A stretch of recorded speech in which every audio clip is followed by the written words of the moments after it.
From లివిల్ ఇప్పటి వరకు కూడా ఈ పార్టీ ఫిరాయించిన ఎమ్మెల్యేలు ప్రజల ముందు అబద్ధాలు చెప్పిండ్రు అండ్ వీలైనంత మేరకు ఒక కాలయాపన చేసే ప్రయత్నమే జరిగింది. ఆ తర్వాత సుప్రీంకోర్టు చెప్పిన తర్వాత ఇప్పుడు నోటీసులు ఇచ్చిన నేపథ్యంలో వాళ్ళు ఇంకా అబద్ధాలు చెప్పే పరిస్థితి లేదు, మాటలు మార్చే పరిస్థితి లేదు. ఎందుకంటే మీరు ఏ పార్టీ తరపున మాట్లాడుతున్నారు, ఏ పార్టీ సంబంధించిన ఎమ్మెల్యేని క్వశ్చన్ చేసినందుకు నానా యాగి రాద్ధాంతం చేసి అల్లకల్లోలం చేసిన పరిస్థితి అంతా చూస్తున్నాం. అంటే ఇప్పుడు వీళ్ళ సిచ్యువేషన్ ఏంటిది అనుకోవాలంటే ఖచ్చితంగా వీళ్ళు ఇప్పుడు మూల్యం చెల్లించుకోబోతున్నారు, వీళ్ళ మీద అనర్హత వేటు పడబోతోంది అనే సంకేతాలు కనిపిస్తున్నాయా?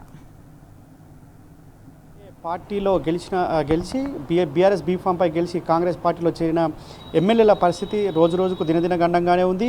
ఏదైతే గెలిచిన వాళ్ళ పార్టీ ఫిరాయింపు చేసిన రోజు నుంచి కూడా వారికి ఏదైతే భంగపాటే కనిపిస్తుంది. ఇటు కాంగ్రెస్ పార్టీలో చేరిన ఏదైతే 10 మంది ఎమ్మెల్యేలు ఉన్నారో వారికి సంబంధించి మొదటి నుంచి కూడా బీఆర్ఎస్ పార్టీ చెప్తుంది వారు రాజీనామా చేసి వెళ్ళండి, లేదంటే మేము అనర్హత పిటిషన్ సంబంధించి మేము స్పీకర్ని కూడా కలిశారు, అనర్హత పిటిషన్ వేశారు. స్పీకర్ని కలిస్తే స్పీకర్ నిర్ణయం తీసుకోకపోవడంతో హైకోర్టును ఆశ్రయించారు. హైకోర్టులో కూడా ఇక్కడ స్పీకర్ నిర్ణయం మేరకే తీర్పు వెలువడించిన నేపథ్యంలో దేశ అత్యున్నత న్యాయస్థానం సుప్రీంకోర్టును తట్టారు. సుప్రీంకోర్టులో ఖచ్చితంగా గతంలో ఏదైతే కేసులు ఉన్నాయో, గతంలో ఏదైతే తీర్పులు ఉన్నాయో ఆ తీర్పులకు లోబడి వీరికి కూడా అనర్హత పిటిషన్ ఖచ్చితంగా వస్తుంది, అనర్హత వేటు పడుతుంది అని చెప్పేసి మొదటి నుంచి కూడా బీఆర్ఎస్ పార్టీ భావిస్తుంది. అందులో భాగంగానే అనర్హత పిటిషన్ మొదటగా 3 ఎమ్మెల్యే పైన అయ్యగా తర్వాత 7 ఎమ్మెల్యే పైన బీఆర్ఎస్ వర్కింగ్ ప్రెసిడెంట్ కేటీఆర్ దాఖలు చేశారు. దానికి సంబంధించి మొన్న విచారణ జరిగింది. విచారణలో చాలా కీలక అంశాలను కూడా సుప్రీంకోర్టు ప్రస్తావించింది. సుప్రీంకోర్టులో ప్రస్తావించిన విషయాలకు వస్తే మహారాష్ట్ర సంబంధించిన అసెంబ్లీ తరహా మీరేమైనా నిర్ణయం తీసుకుంటారా అంటే అసెంబ్లీ గడువు ముగిశాక అనర్హత వేటు వేస్తారని చెప్పేసి కీలక వ్యాఖ్యలు చేసింది. గడువు అంటే ఎంత సమయం కావాలి, ఎన్ని రోజులు, నెలలు, రోజులు, సంవత్సరాలు, ఆ సమయం అంటూ ఉండాలి కదా అని చెప్పేసి సుప్రీంకోర్టు ఏదైతే అసెంబ్లీ సెక్రటరీకి సంబంధించిన అడ్వకేట్కి సంబంధించి ప్రశ్నించింది. అడ్వకేట్కి సంబంధించిన ప్రశ్న 10వ తేదీలోపు మీరు నోటీసులు ఇవ్వాలని చెప్పేసి కూడా ఆదేశాలు జారీ చేసింది. నోటీసులు ఇవ్వాలని చెప్పి ఆదేశాలు జారీ చేసిన నేపథ్యంలో నిన్న ఏదైతే 10 మంది ఎమ్మెల్యేలకు సంబంధించి అనర్హత పిటిషన్ నోటీసు స్పీకర్ ఇచ్చారు.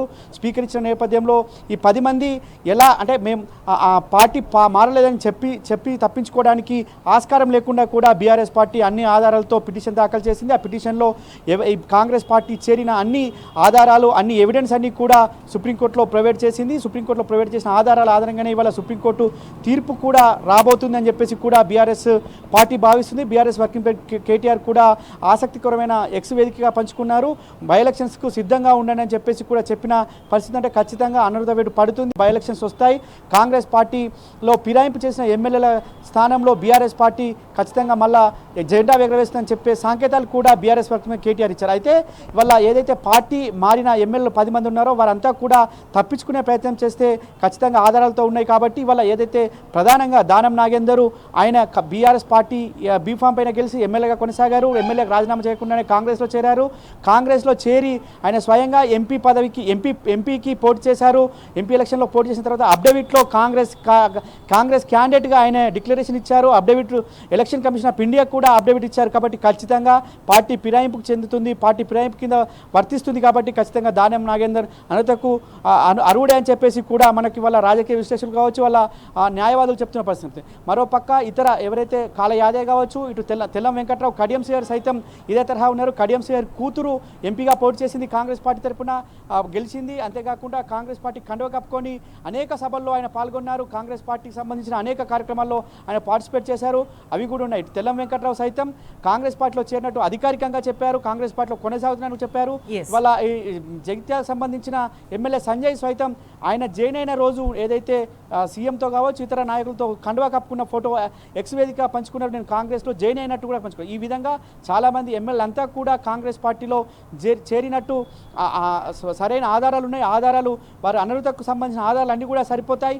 అంతేకాకుండా ఇవాళ అనేక మంది 10 మందిలో చాలామంది ఎమ్మెల్యేలు కూడా కాంగ్రెస్ పార్టీ తరహా ఏదైతే మాట్లాడుతున్న మాటలు కూడా ఇవాళ మరొక ఎవిడెన్స్గా తీసుకోవచ్చు. అంతేకాకుండా వారు ఇచ్చిన ఇంటర్వ్యూస్ కావచ్చు, వారు ఇచ్చిన అనేక సోషల్ మీడియా ప్లాట్ఫామ్స్లో ఉన్న వారి ఫోటోలు కావచ్చు, కాంగ్రెస్ వేదికను పంచుకొని వారు చేసిన ప్రసంగాలు కావచ్చు, వారు వేదికను పంచుకున్న తీరు కూడా ఇవాళ వారు అనర్హతకి ఖచ్చితంగా ఎవిడెన్స్ ఉన్నట్టు చెప్తున్నారు బీఆర్ఎస్ పార్టీ. ఖచ్చితంగా ఈ 10 స్థానాల్లో కూడా ఉప ఎన్నికలు వస్తాయి. మొదటగా ఖైరతాబాద్ ఉప ఎన్నిక ఖచ్చితంగా వస్తుంది. ఆ తర్వాత ఇతర 9 ఎన్నికలకు సంబంధించి కూడా ఉప ఎన్నిక వస్తుందని చెప్పేసి కూడా బీఆర్ఎస్ పార్టీ భావిస్తుంది. అందుకు అనుగుణంగానే ముందుకెళ్తుంది.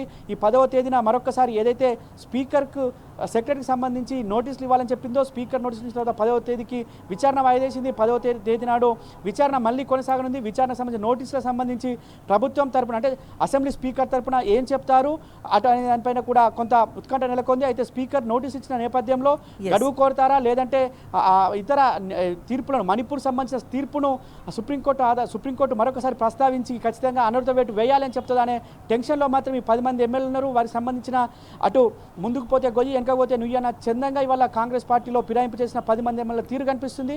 బీఆర్ఎస్ పార్టీ నుంచి మొదటి నుంచి కూడా ఒకటే చెప్తుంది, ఖచ్చితంగా 10 మంది ఎమ్మెల్యేలు పార్టీ ఫిరాయించారు. కాంగ్రెస్ పార్టీ అపోజిషన్ లీడర్ కేంద్రంలో ఉన్న అపోజిషన్ లీడర్ రాహుల్ గాంధీ రాజ్యాంగాన్ని పట్టుకున్నాడు, మేము మేనిఫెస్టోలో పెడతామన్నాడు, ఇవన్నీ ఎక్కడ పోయినాయని చెప్పేసి కూడా మొదటి నుంచి ప్రశ్నిస్తుంది. ఏదైతే పార్టీ ఫిరాయింపు చేసిన ఎమ్మెల్యేలు కావచ్చు ఎంపీలు కావచ్చు చేరిన తక్షణమే డిస్క్వాలిఫై చేసేలా మేము చట్టం కూడా తీసుకొస్తామని హామీ ఇచ్చారు. అనేక ప్రసంగాల్లో హామీ ఎందుకు ఇవాళ అమలు చేయట్లేదు, రాజ్యాంగాన్ని చేతులు పట్టుకొని తిరిగే రాహుల్ గాంధీకి ఇది రాజ్యాంగ విరుద్ధమని కనిపిస్తలేదా అని చెప్పేసి కూడా బీఆర్ఎస్ పార్టీ మొదటి నుంచి ప్రశ్నిస్తుంది. ఈ నేపథ్యంలో ఏం చేస్తారనే దానిపైన మాత్రం ఉత్కంఠ కొనసాగుతుంది. స్వేచ్ఛ.